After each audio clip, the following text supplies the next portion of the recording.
Good afternoon, everybody. Welcome to our webinar this afternoon entitled Alternative Pathways to Registration. My name is John Zanzuris. I'm the Registrar and CEO at the College of Medical Laboratory Technologists of Ontario, and I'm joined today by Megan McQuarrie, our Senior Director of Regulatory Programs. Just a couple of housekeeping items to go through before we get started. We do have an hour and a half booked for this webinar. We may not need all of that time, but we definitely have that time. For those of your colleagues and friends and so on that could not attend, we will be taking a recording of this webinar and posting it up on the website. And finally, we'll remind you at the end that once the webinar is concluded, there will be a survey that will be deployed to you, and we would ask that you take a few minutes to answer the questions in the survey, as it provides us with very valuable feedback. So without any further ado, I'm going to just get going and talk a little bit about how we're going to approach today's webinar. I'm going to start with a bit of an overview of our role and responsibilities, just really to cement the context of what we're going to be talking about today, and then provide an overview of our registration processes. This webinar has a bit of a misnomer, if you want to say, as it relates to alternative pathways. The intention here, or the connotation, is alternative to what folks have been used to for the past 30 some odd years. But in fact, some of the initiatives that we're going to be talking about are really not that alternative to what has been done in the past, but just relatively new, possibly in the more contemporary light. There will be a question and answer session at the end of the webinar. However, we are actually going to do this in three parts. We're going to discuss the emergency certificate of registration first and leave time for questions. Then we're going to go on to as of right registration and leave time for questions. And then we're going to talk about some additional initiatives and leave time for questions. It is kind of difficult for myself and Megan to manage the questions as they come through. So I would ask that you just hold your questions around emergency certificate until we get into the question and answer session. And at that point, you can definitely type them into the question pane, and we'll take them as they come up within the time frame that we have, and so on. So without any further ado, I will actually get started and start talking a little bit about our role and responsibility as the regulator of medical laboratory technologists in Ontario. Just as a reminder to everyone, the CMLTO exists under the Regulated Health Professions Act, which is the umbrella legislation that defines the regulated health professions in Ontario. The focus of the RHPA is threefold. The first is to protect the public from harm. The second is to promote high quality care. And the third is to ensure that regulated health professionals are accountable to the public. So the duty of the college, as defined in the RHPA, is to work in consultation with the Minister of Health to ensure, as a matter of public interest, that the people of Ontario have access to adequate numbers of qualified, skilled, and competent regulated health professionals. And I'm going to get back to this because actually this is really the key anchor for much of what we're going to be talking about today. CMLTO is really one of 26 regulatory colleges representing 29 professions, which means that the requirements under the RHPA apply equally to all of the regulated health professions, whether you're a physician, a nurse, a massage therapist, a physiotherapist, and so on and so forth. And our responsibilities are outlined in the RHPA under what's called the objects of a college. And I don't expect you to read these, but essentially there are 11 objects of the college. And the easiest way to think about this is when we talk about the three-legged stool of regulation. So essentially there's a requirement for what we call the restrictive regulations, that's entry to practice and registration, the main crux of what we're going to be talking about today. There's the proactive regulations, which relate to continued competence, quality assurance, and the reactive regulations, which relate to the professional conduct processes. There's additional pieces within the objects, such as I leave on this slide, the need to promote interprofessional collaboration and to ensure that registrants respond to changes in the practice environments, as well as any other objects relating to health, human care that the council or the board considers desirable. And we're going to actually talk about one of those initiatives later on in our presentation today. Of course, that's not the only set of relevant laws and regulations that govern our profession. There's the Regulated Health Professions Act, as I already mentioned. There's the Medical Laboratory Technology Act, which defines our scope of practice and the controlled act that we have access to, as well as the regulations under the MLT Act that speaks to registration, QA, and professional conduct requirements. And finally, there's the Laboratory and Specimen Collection Center Licensing Act, which we always have to be aware of, as we'll talk about technicians briefly at the end of this presentation. But a common question we get is what exactly is the scope of a technician in the laboratories in Ontario?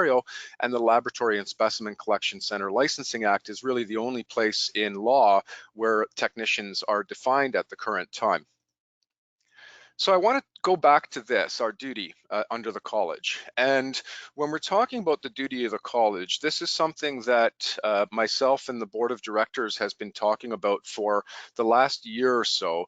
And that is, what is the appropriate role for a regulator to address what's written there in blue, that the people of Ontario have access to adequate number of qualified, skilled, and competent regulated health professionals. Across the regulated colleges, there's various approaches to address this requirement. From CMLTO's perspective, this has historically been interpreted through the provision of health human resource, or HHR, data, through our annual HHR exploration, responding to individual requests for health human resource data. But I have felt, and the board has felt in the past few years, that we need to do more, especially as it relates to some of the learnings that have come out of the past 3 years, being the pandemic. In fact, the CMLTO Board of Directors has what's called their ENDS policies, or their strategic directions.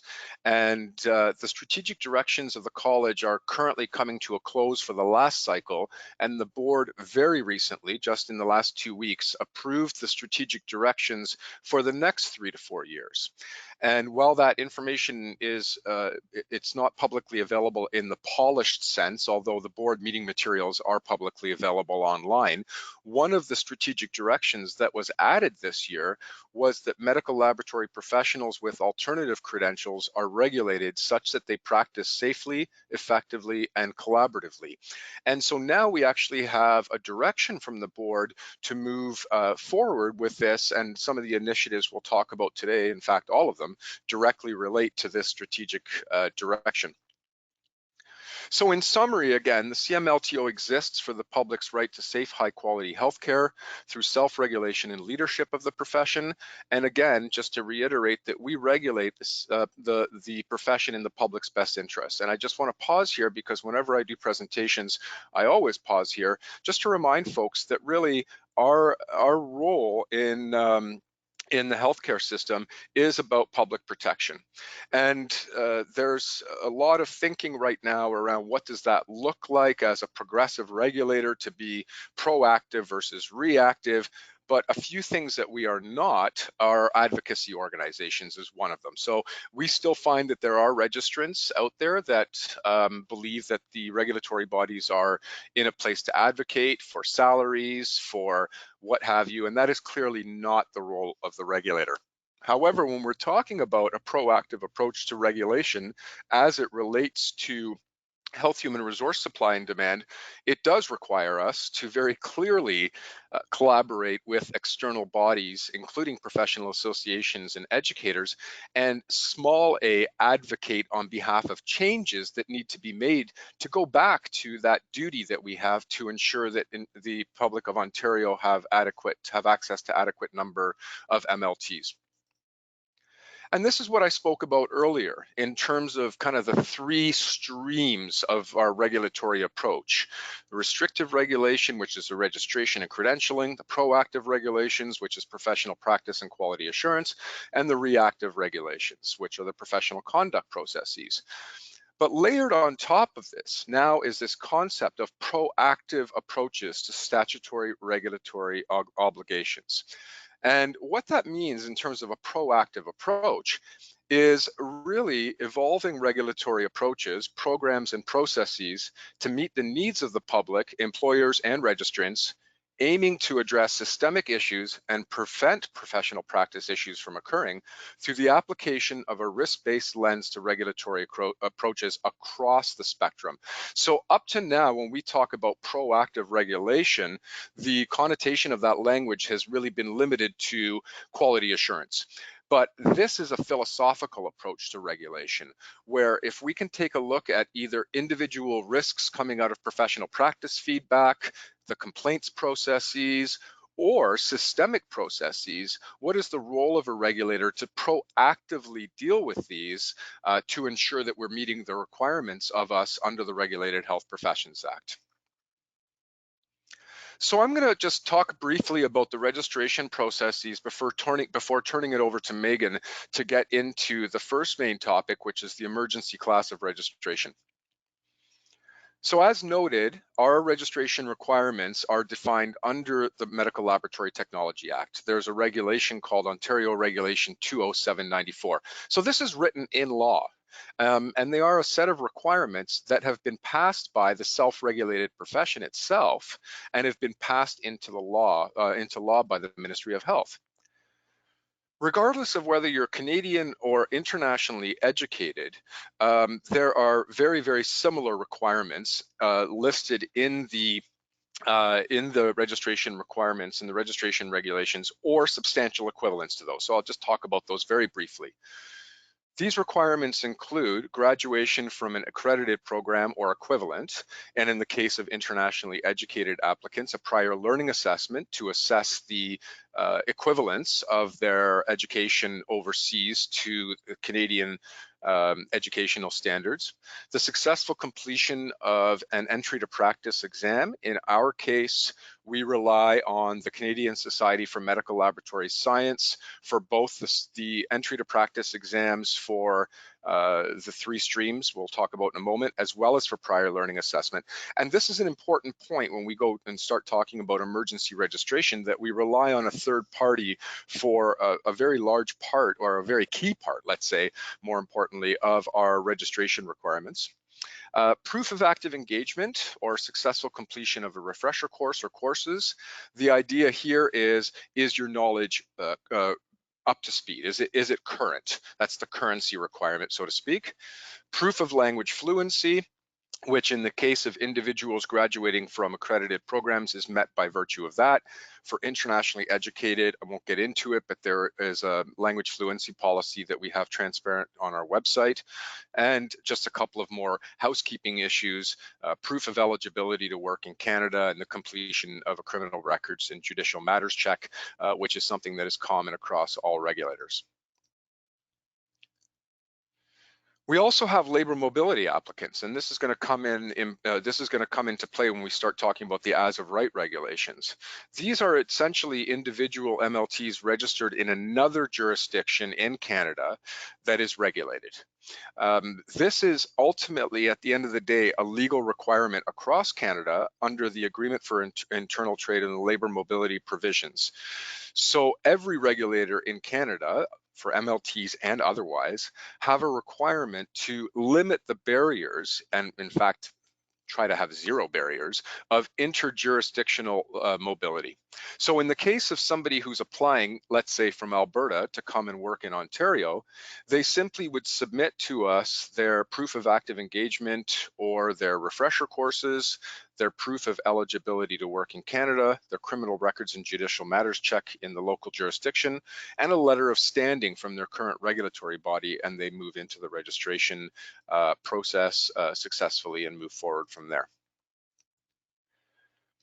I want to pause here and just remind folks that this diagram essentially indicates what has been happening in our profession for a very, very long time. There have been some changes over the years, and I'll talk about those in a moment.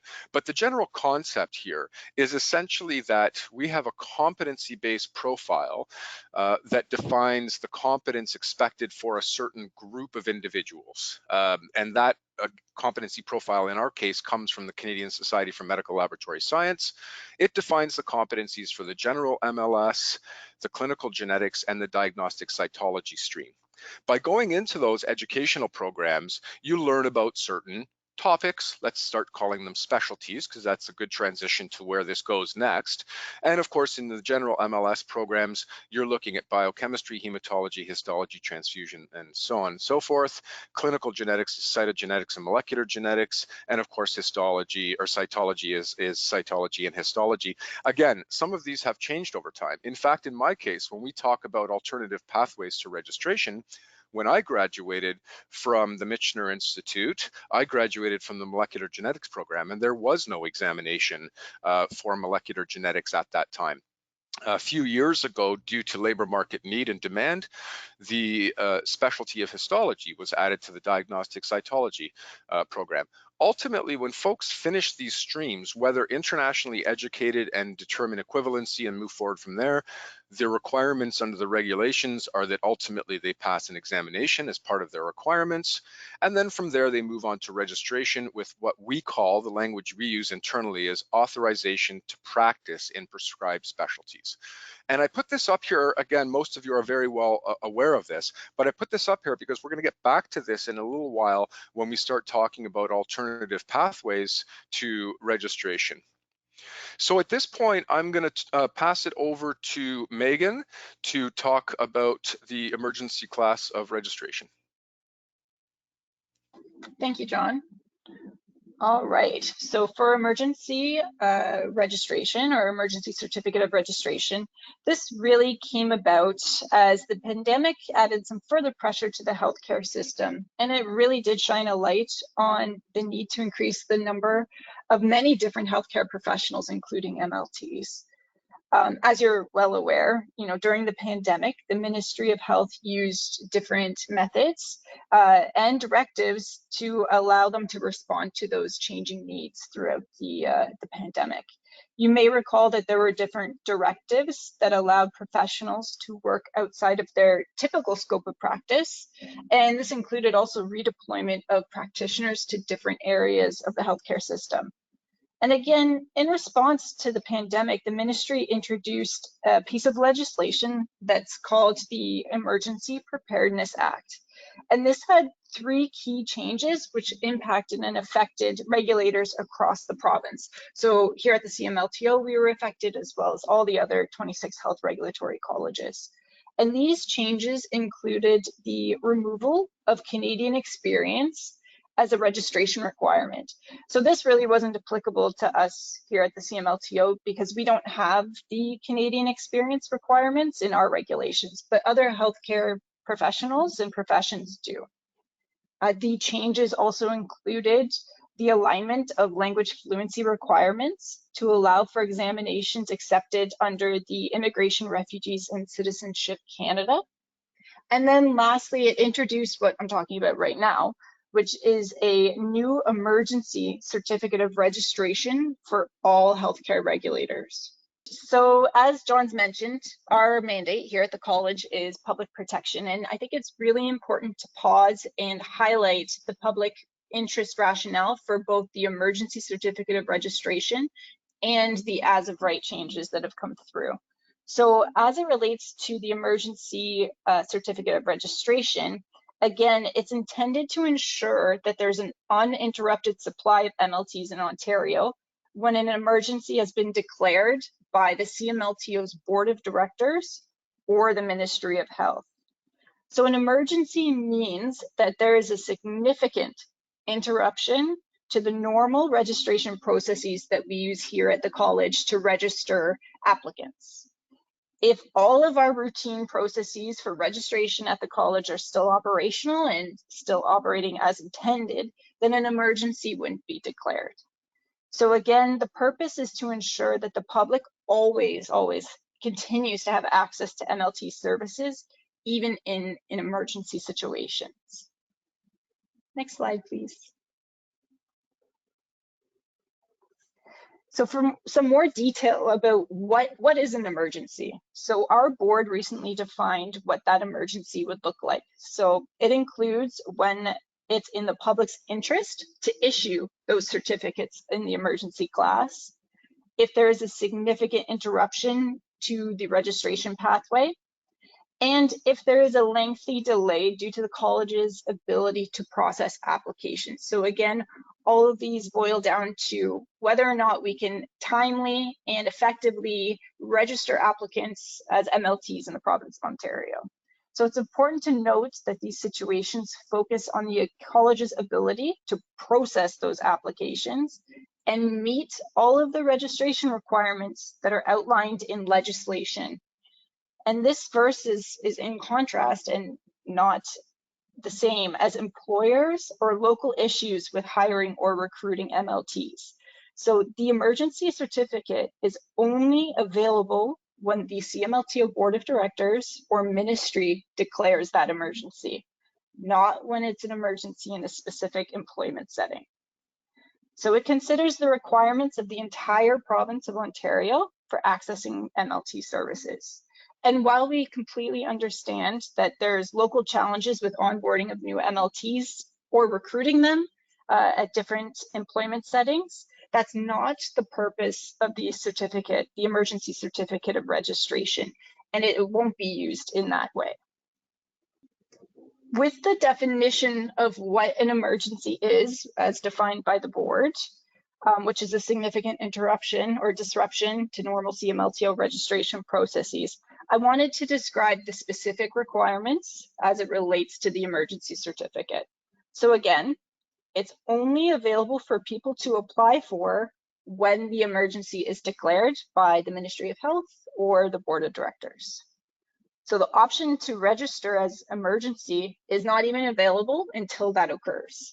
So for example, if we were to log on to the CMLTO's portal for applying today, you wouldn't see the option to register or to apply for an emergency certificate of registration. That option would be not available. Once an emergency is declared, that triggers the option to become available, and we would communicate that out on our website to everyone so that they would see that the emergency situation has been declared. Next, the requirements for an emergency certificate are almost the exact same as a practicing certificate, with the exception of the exam requirement being exempted. So again, this goes back to the definition of an emergency being the disruption to our normal registration processes. And from our perspective here at the college, the highest risk of a disruption would be from services provided not directly from the CMLTO, but by third parties. So for our registration requirements, this corresponds directly to our national exams. So the CMLTO and other regulators across the country rely on CSMLS to administer the exams for entry to practice competencies, and they've done an excellent job responding to the need for proctored exams that can be completed online. But there is always that risk that there's a potential delay or system outage that's not within the control of the college that could potentially impact an applicant's ability to apply to the college. And that's why the exam is the only exempted requirement. So all emergency certificate holders are required to have completed an MLT program or have an equivalent prior learning assessment. They have to meet the language fluency requirements. They still need to submit their criminal records and judicial matters checks, and so on. So again, the only exemption is the exam. I'd also like to note that during the pandemic, that there was a college who relied on third parties for their exam administration, and that those third parties couldn't pivot as quickly as they needed to, which ultimately did result in significant delays in registering those professionals. So again, that didn't happen in our profession, but there is a case study out there that does demonstrate that there is high risk in third parties administering and providing information related to the registration requirements for the profession. So again, the exemption in the emergency certificate of registration is there to mitigate these potential risks. And although emergency MLTs won't have their entry-level competency checked through the national exam, it is important to note that they can only work under supervision of a practicing MLT. So again, there is no exam, but they are required to work under the title MLT supervised, and they must have an MLT supervisor in place. And then these individuals who do have the emergency certificate of registration, they can apply for a practicing certificate, but they would need to provide a very detailed report outlining how they would practice competently and ethically without that supervision. So again, the emergency certificate of registration requires supervision. A practicing certificate does not. Next slide, please. Okay, so on this slide, I've just highlighted some of the key steps involved in the registration process for obtaining a certificate, emergency certificate of registration. So the main steps are very similar to the typical registration process, with the exception, as you can see here at the top left of the slide, that an emergency needs to be declared first, and that this enables or triggers the ability for individuals to apply for the certificate of registration in the emergency class. So they will still need to complete the online application. They still need to pay the assessment fee. They still need to submit all of their supporting documents that I mentioned earlier and that John also went over as part of the introduction slides. And their entire application would still be reviewed by registration staff prior to issuing them that certificate of registration for the emergency class. So as part of their supporting documents, they would also need to submit that supervisor form, which contains details about the individual who will be supervising their practice. The approval of their application is still required before they can work as an MLT supervised. Emergency MLTs would still also, when we move down the slide, they still need to renew their certificate of registration, but this wouldn't be done in parallel with practicing or non-practicing MLTs, which we all renew our licenses starting November 1st of each and every year. The renewal process for an emergency certificate of registration would be on an individual-based timeline. And it's also important to note that after the emergency has ended, they have 3 months to either apply for a practicing certificate of registration, or their certificate expires and they no longer can work even under supervision as an MLT. Okay, so lastly, for the certificate of registration in the emergency class, I just wanted to summarize here what the activities were that CMLTO completed related to this initiative. So in 2022, we drafted the legislation for the MLT Act, which contained the emergency class and the details related to it. We also engaged with the Ministry of Health and other regulators about this. So it's important to note, again, this wasn't specific to the MLT profession. It did go across each and every one of those health regulatory colleges and their legislative acts. We had meetings with the Ministry of Health to understand the intent behind the Emergency Preparedness Act and provided them with the required submissions related to the legislative changes. In February of this year, we held a public consultation about the draft legislation where everyone was invited to provide their feedback about the changes to the MLT Act. Then in April, we presented those findings to the Board of Directors and they approved the draft legislation. And since then, we've been working hard to implement the required changes, including policies and IT upgrades to enable applicants to apply in the emergency certificate if an emergency is declared. And one last piece for the emergency certificates update includes that the CMLTO bylaws will require another consultation period in October. So for example, one of the updates that needs to occur as it relates to this legislation going through was that those who hold an emergency certificate of registration are required to have valid professional liability insurance in the exact same way that practicing registrants have it as well. Yes, so we're going to move toward the second significant change that's happened in the registration department, which relates to as of right registration.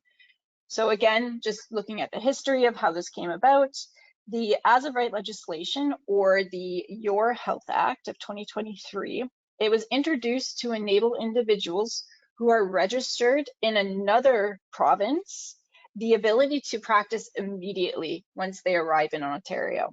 So the goal here that the Ministry of Health was looking to achieve was to reduce the perceived delays in the registration processes for health regulators. So the legislation focused on 4 professions, including MLTs, doctors, nurses, and respiratory therapists. A very important piece of information is that the individuals registered as MLTs in the other regulated province, so let's say Alberta, they can work in Ontario under an exemption from the restricted title clause in the MLT Act. So the clause that's already in the MLT Act says that only those who are registered with the CMLTO are qualified to practice in Ontario. However, those individuals who are applying under the Your Health Act are exempt from that clause. And it's only for a short period of time. And in fact, they still need to first start their registration process in order to even apply to work under that exemption. So it's not a separate class of registration, but it's an exemption from holding themselves out as being able to practice in Ontario as an MLT. Next slide, please. Again, just circling back to CMLTO's mandate, which is public protection. Again, this relates to ensuring that the public of Ontario have access to MLT services when they need it and that it's in a timely manner. So as I mentioned, this legislation sought to enable these practitioners to work as quickly as possible once they arrive in Ontario. And I should note that MLTs do apply to the college through labor mobility. So this as of right concept and labor mobility are very, very closely intertwined. And our turnaround times for labor mobility applicants in 2022, after we got all of the necessary documentation, was 14 days. And this year we're down to 5 days. So for labor mobility applicants, we do process them very, very quickly. So, you know, in terms of interjurisdictional practitioners, I also see these going through very quickly as well. So next slide, please. The requirements for these practitioners, and I should highlight there, I know I already used the term, the ministry refers to them as interjurisdictional practitioners. So meaning that they're registered to practice in another province and then they come here, so they're interjurisdictional. So they involve both the applicant or MLT from the other province and the Ontario employer. So the MLT needs to be in good standing with their current regulatory body from the other province. Let's say they're registered in Alberta or Quebec. They need to be in good standing in order to apply under this legislation. So they also need to make sure that their PLI or professional liability insurance, that coverage extends to the work that they're going to be offering and the services that they're going to be offering in Ontario. They need to notify us here at the college who their employer is in Ontario. Then that employer is obligated to ensure that the MLT that they hire from the other jurisdiction meets and continues to meet all the legislative requirements. So we work in consultation with the employer to ensure that that applicant and their employee continue to meet the legislative requirements. So the MLT needs to complete the CMLTO's online application and pay the online application fee before they start working in Ontario.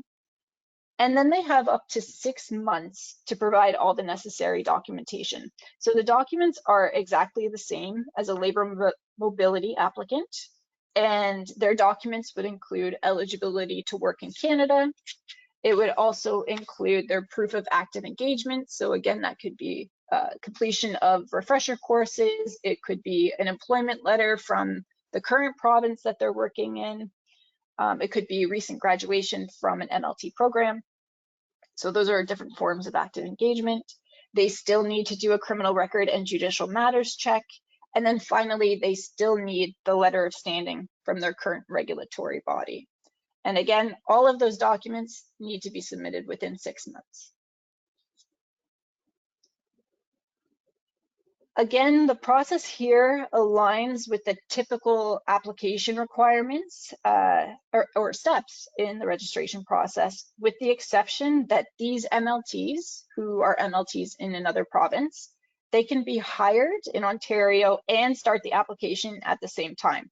However, the online application needs to be finished first. Like I mentioned, they need to notify us at the college who their employer is going to be before they start working.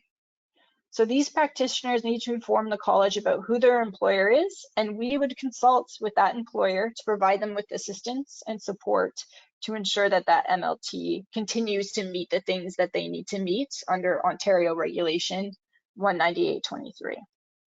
So, and then once they pay the online application fee and all of the criteria are met under that Ontario regulation, they are good to go. They are ready to begin work as an MLT in Ontario.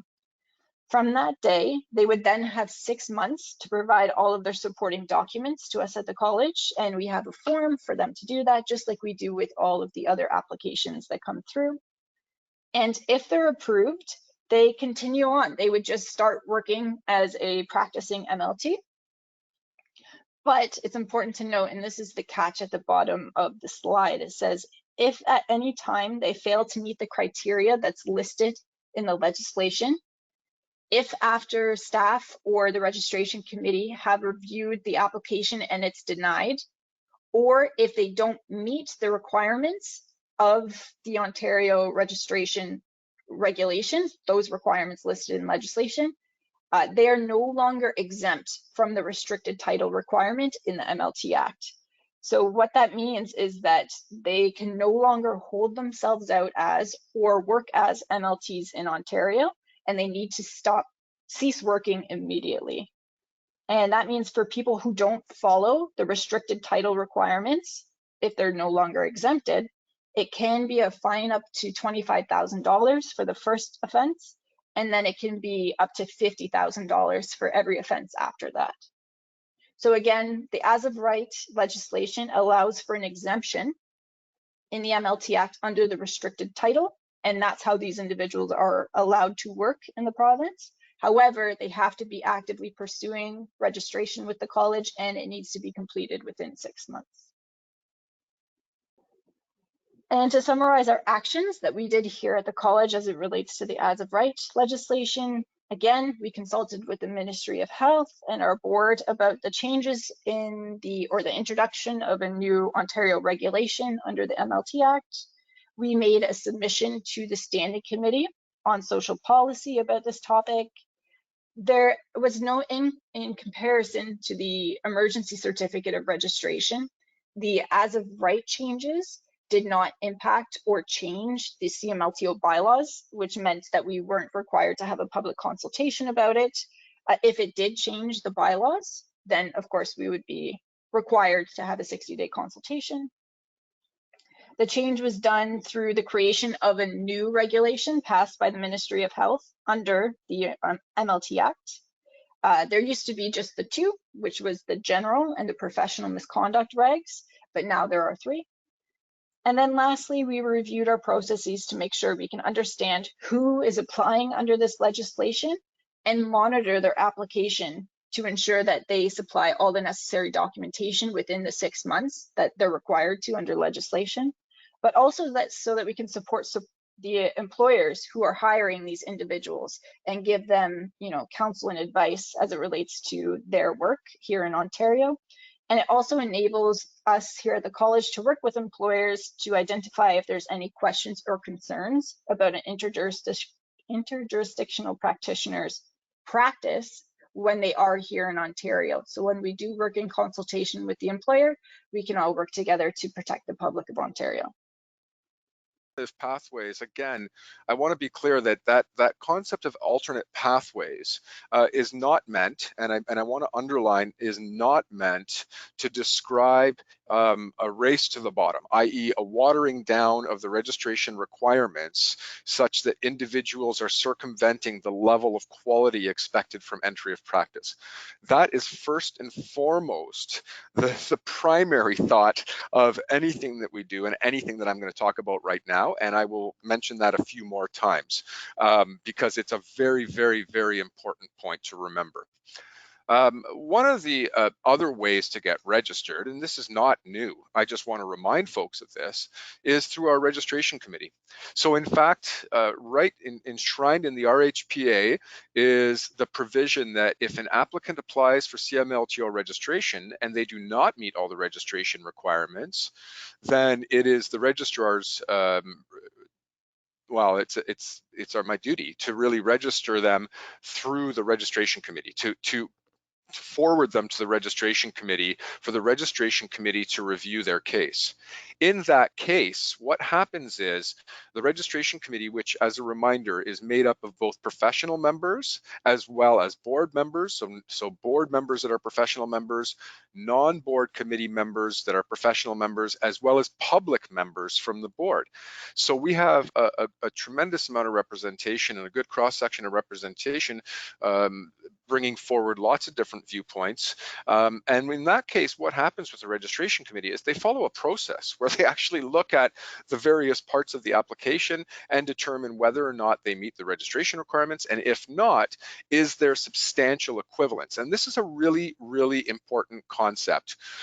In Ontario, although I wouldn't expect that a lot of folks would be following this, but it's part of our world on a daily basis, the Ontario Fairness Commissioner's Office provides us with best practice and guidelines. And the best practice guidelines, essentially, to put into plain language, is don't put up artificial barriers where they don't need to be.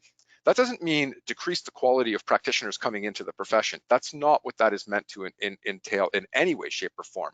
But think through alternative ways that individuals who should be practicing can be practicing. I think that I really want to kind of drive this home, because I think that for a lot of MLTs, especially those who have been around for quite some time, I do believe from talking with folks that the way that the folks see the college is essentially as, you know, a thou shalt not pass brick wall barrier. And there's certain truth to that. We do have to set entry to practice standards, but they're not a black and white set of standards. They're black and white in the registration requirements, but there are processes to also look at alternative credentials. And so I just want to highlight this, that there's always been the process through which individuals can move to the registration committee for review. The registration committee then has powers under the RHPA, and that is either to direct me as the registrar to grant a certificate of registration, direct me as a registrar to deny a certificate of registration, or to grant a certificate of registration with certain terms, conditions, and limitations. And those decisions and reasons are provided in very great detail to the applicant, and there's appeal rights as well. So there's a very large process around individuals applying through the registration committee.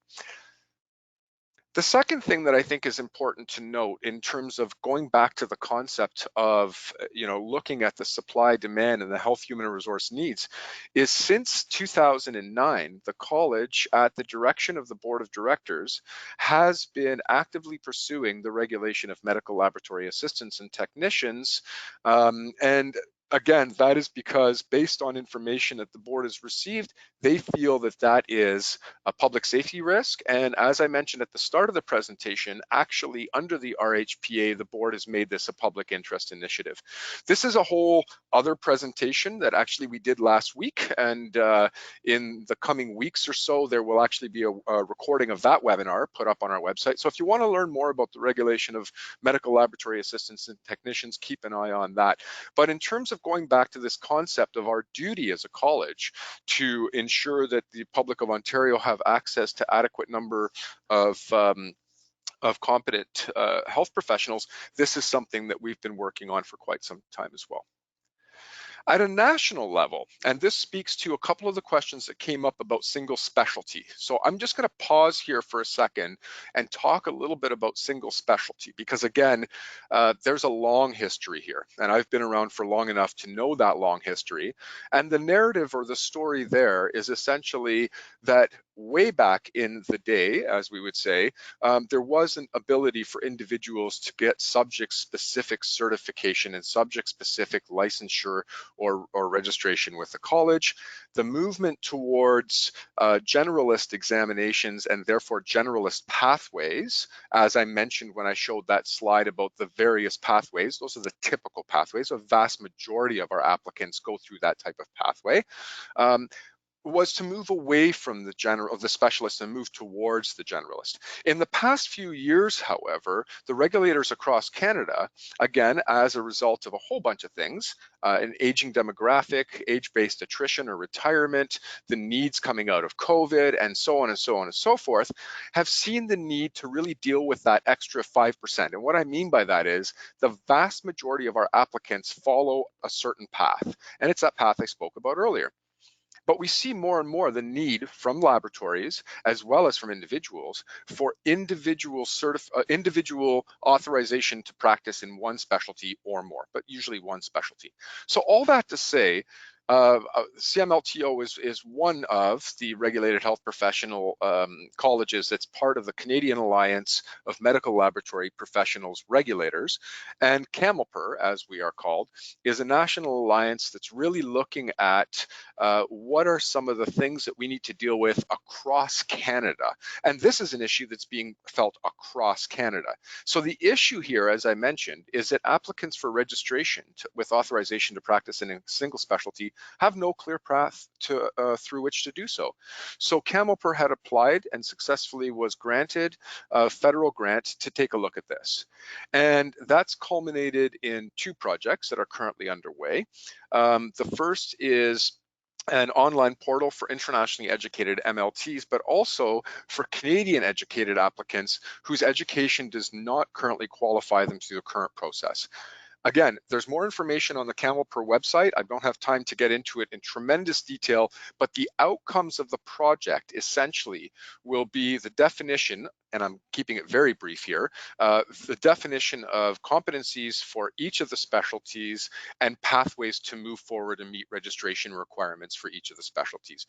Again, one of the questions that comes up when we talk about this is, well, does this mean now that the generalists are going to cease to exist? I would say absolutely not. Another question that's been asked is this going to take away from applicants to the MLT programs because you can just go and become a specialist? Absolutely not. There's a need for generalists and there's lineups to get into those programs, and there's need for specialists. The need for specialists happen in certain centers. We can talk about the urban versus rural divide, whereas other places need generalists. This is just an additional stream, but when we talk about it in the absence of the bigger picture, which is again that the vast majority of applicants go through the usual process that we're all used to, it makes it seem like a much bigger issue. It's a bigger issue because we're not having processes for access for these individuals, but it's not 80% of our cases. So anyways, that's a project that's ongoing. I would refer you to the CMLPR website. You can find it by quickly Googling CMLPR, and there's further information about that project on the website. Another thing that we're looking at right now at the college is the concept of micro-credentialing. Micro-credentialing, and again, there's a vast literature on micro-credentialing. This is a topic that kind of popped up in 2018, 2019 really was the start of this whole concept of micro-credentialing across Canada and is really kind of taken up steam.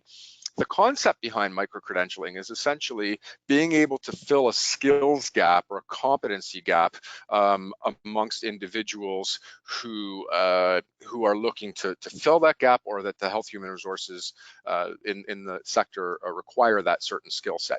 What we're talking about here, again, in terms of the issue, is applicants for registration with authorization to practice in a single specialty with no clear path, or bridging from somebody who's an assistant or technician to an MLT. So the micro-credential program that we're currently looking at is an initial pilot project underway between the University Health Network and really the partner educational institution is the Michener Institution, the Michener Institute for Education at UHN, and they're focusing on a micro-credential in biochemistry to really bridge technicians, assistants and technicians to be able to function as MLTs in the specialty of biochemistry. So in this case, what it's trying to do is really leverage the skills of qualified lab professionals by providing them an opportunity to learn the additional skills and competencies required to function as an MLT. We are currently working with these stakeholders and candidates to investigate potential pathways to registration, but at the current time, we have no further information to offer. But there was a discussion about this at the most recent board meeting in September, and there'll be further conversation about this at our board meeting in December. Again, if you were to dive into this topic a little bit more, you'll see that what we're doing is really no different than what's happening around the country and in fact around the world. This concept of using what's being dubbed as micro-credentialing as a way to deal with health human resource gaps is really a topic that's taking a foothold across the country and across the world. There's also internal pieces that we do as just by way of our natural way of doing business.